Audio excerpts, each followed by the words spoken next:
예, 안녕하십니까. 예, 허영강 TV 2026년 3월 8일 제85회 노무현 대통령과 미래 9번째 시간입니다.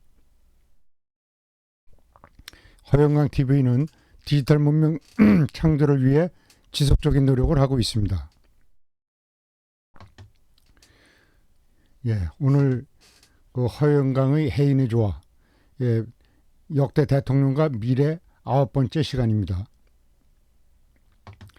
예, 오늘은 9번째로 노무현 대통령에 대한 얘기입니다. 근데 이 노무현 대통령이 특이한 게 우리 지난 세월 동안 14분, 12분, 13분의 그 대통령이 있었는데 박정희 대통령이 제일 그 여론조사에서 제일 큰 인기가 있고 두 번째가 노무현 대통령입니다. 저도 잘했다고는 생각을 했지만 이렇게 그 평가가 높을 줄은 몰랐거든요. 그래서 어쨌든 보수 정권이라고는 이승만, 박정희, 전두환, 노태우로 이어지는 이러한 보수 정권 쪽에서는 박정희 대통령이 최고의 그 인기가 있고, 그다음에 윤보선 대통령, 김대중 대통령으로 이어지는 이런 민주당 계열에서는 노무현 대통령이 그래도 가장 인기가 좋다는 그러한 그 조사가 있었습니다. 그래서 그래도 그 우리 그 보수와 진보 쪽에서, 보수에서는 박정희, 진보 쪽에서는 노무현 대통령이 인기가 가장 높았다 하는 평가가 있다는 걸 말씀드리고 다음으로 넘어가겠습니다. 노무현 대통령은 16개 대통령으로서 2003년도부터 2008년까지입니다. 권위주의 정치에서 벗어나 참여 민주주의와 권력 분산을 강조한 정치인으로 평가가 됩니다. 고등학교를 졸업하고 그 독학으로 변호사까지 되고 이렇게 대통령까지 오른 참 그 전설적인 인물이시죠. 그래도 참 서민 대통령다운 그러한 대통령을 하셨는데 나중에 그 불미스럽게 돌아가시게 돼서 안타깝게 생각을 합니다. 노무현 대통령의 공과 과에 대해서 말씀드리겠습니다. 첫째는 권위주의 정치를 정치 문화를 변화시켰다는 데 있습니다. 대통령도 국민과 토론한다는 정치 스타일을 보여주었고, 기자들과의 자유로운 토론, 인터넷 소통 확대, 정치 권위주의를 악화시키는 계기가 되기도 했습니다. 지방 분권 정책을 두 번째로 실시했습니다. 수도권 집중 완화를 한다고 해서 그 지방 분권을 했는데 행정수도 이전, 공공기관 지방 이전, 이런 그 분권을 실시를 그래도 여러 정권에서도 했지만 여기 그 노무현 대통령이 그래도 그 주도적으로 많이 했죠. 그 세 번째는 권력기관 개혁 시도를 했습니다. 검찰, 국정원, 군 등 권력기관의 정치 개입 축소를 위해서 많은 노력을 했습니다. 또 한미관계 재조명한 것도 큰 업적입니다. 자주적인 외교를 강조했고, 동시에 FTA 추진도 그 추진을 잘 했다고 평가를 받고 있고, 복지 확대도 시작을 했다고 합니다. 기초생활 확대라든지 노인 저소득층 복지 확대를 위해서 애쓴 점이 이렇게 주요 공으로 평가받고 있습니다. 그 다음에 과도 있습니다. 정치 갈등을 심화했다는 과가 있습니다. 여야 갈등이 매우 심해지고 나중에 이것 때문에 노무현 대통령이 탄핵을 당하는 사건까지도 있었죠.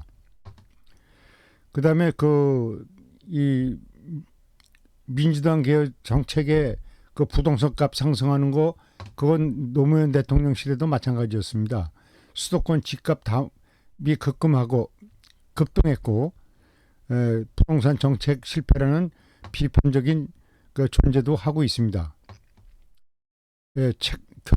경제 체감이 어려웠고요. 성장률은 그런대로 유지됐지만 서민 체감 경기는 좋지 않았다는 평가를 받고 있습니다. 대북 정책의 논란도 있습니다. 햇빛 정책을 계승했고 보수층에서는 대북 유화 정책에 대해서 비판을 했습니다. 그리고 다섯 번째는 퇴임 후 가족 비리 수사 논란, 가족 관련 금품 수수 의혹 수사로 인해서 2009년도에 자살을 하셨죠. 그 서거로 사회적인 큰 충격을 주신 바가 있습니다. 노무현 집권 당시에 그 주요 업적을 나눠보면 그 참여 정치라고 해서 권위주의 탈피를 위해서 이렇게 노력을 했습니다. 그다음에 그 행정 수도를 해서 균형 발전을 위해서 노력을 했고 한미 FTA 체결을 했고 그다음에 검찰 개혁을 한다고 나름대로 노력을 하셨습니다. 그리고 남북 정상회담을 했고 복지 정책 확대를 위해서 노력을 했고 전자정부도 이렇게 발전을 많이 시켰죠. 이러한 그 노무현 정부의 주요 업적이 있었습니다. 역사적인 평가도 해봐야 되겠죠. 긍정과 비판이 함께 존재하고 있습니다. 시간이 지나면서 역사적 의미가 점점 더 크게 평가받고 있습니다. 정치문화 변화의 상징. 첫째 얘기입니다.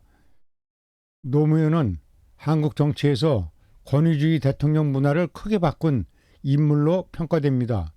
주요 변화로 대통령 권위 약화, 국민과의 직접 소통 정치, 토론 중심 정치 문화를 구현했죠. 즉 대통령도 국민과 토론하는 시대를 연 정치인이라는 평가가 있습니다. 대통령도 국민과 소통을 해야죠. 이런 부분에서는 노무현 대통령은 평가를 받을 만한 인물이라고 생각이 됩니다. 두 번째, 지역주의 약화, 정치 약화 시도입니다. 한국 정치의 오래된 문제인 지역주의 정치를 극복하려고 했습니다. 대표 사례는 부산, 경남에서 반복 출마를 해서 지역주의 타파 정치선언, 이 때문에 역사적으로는 지역주의 정치에 도전한 최초의 대통령이라는 평가가 있습니다. 참여 민주주의 확대, 세 번째입니다. 노무현 정부는 스스로를 참여 정부라고 불렀습니다. 특정 시민 정치 참여 확대를 했고 인터넷 정치 활성화, 전자정부 발전, 이 시기 이후 한국 정치에서는 온라인 정치 참여가 크게 증대됐습니다. 민주화 지도자이자 위기 극복 대통령으로 평가를 받기도 합니다. 또 노무현 대통령이 그 북한을 했었고 민주당 계열 인사이긴 하지만 그래도 남북 안보 정책에는 나름대로 성과가 있습니다. 남북 정상회담을 하셨고 개성공단하고 금강산 관광도 추진해서 이렇게 한 일이 있었습니다.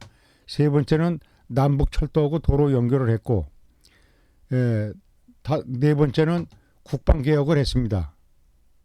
또 국방개혁을 하면서 이분이 잘했다고 생각되는 거 하나가 제주도 해군 기지, 그때 그 반대도 많고 그랬었는데 그래도 노무현 대통령의 그 끈질긴 이해와 설득으로 그래도 제주도 해군 기지가 생김으로써 우리 한국 해군이 그 세계로 나갈 수 있는 그런 기반을 마련했다는 측면, 그다음에 중국과의 그러한 관계에서의 질서 유지를 위해서 꼭 필요한 일을 이분이 해냈다는 것에 대해서 저는 이거 잘했다 이렇게 생각을 합니다. 그 다음에 다섯 번째로 전시 작전권, 이 추진을 하다가 한미 FTA 이건 체결을 했지만 전시 작성권 회수는 한 수 물렀죠. 그다음에 한미 동맹을 유지했고 이라크 파병을 실시했습니다. 이런 측면에서 노무현 대통령은 그 진보적인 인사이긴 하지만 보수 정부에 가까운 그런 보수적인 그러한 정책을 많이 했다는 걸 알 수가 있습니다. 그 노무현 대통령의 역사적 평가에 대해서도 좀 말씀드리겠습니다. 물론 아까 전에 했던 얘기 중에 좀 그 겹치는 부분도 있지만 다시 한번 하겠습니다.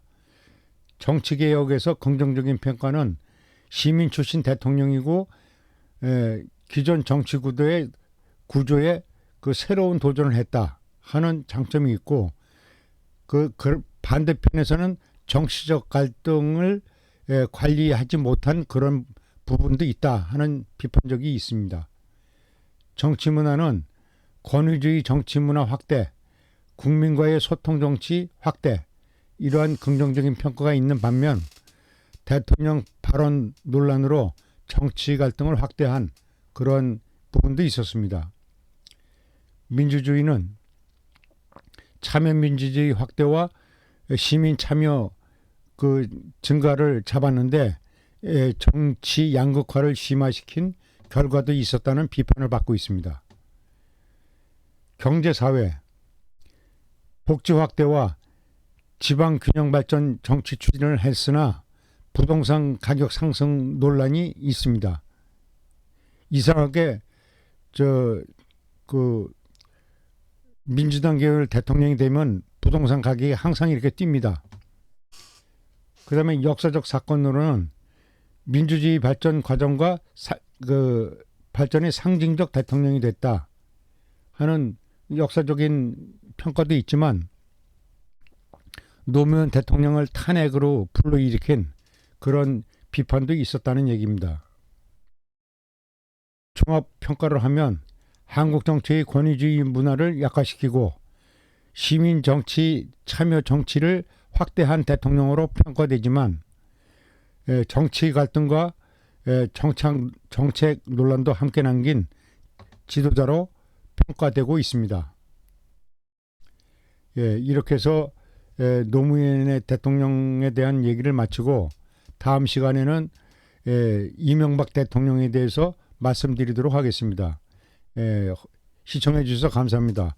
허영광 TV였습니다. 감사합니다.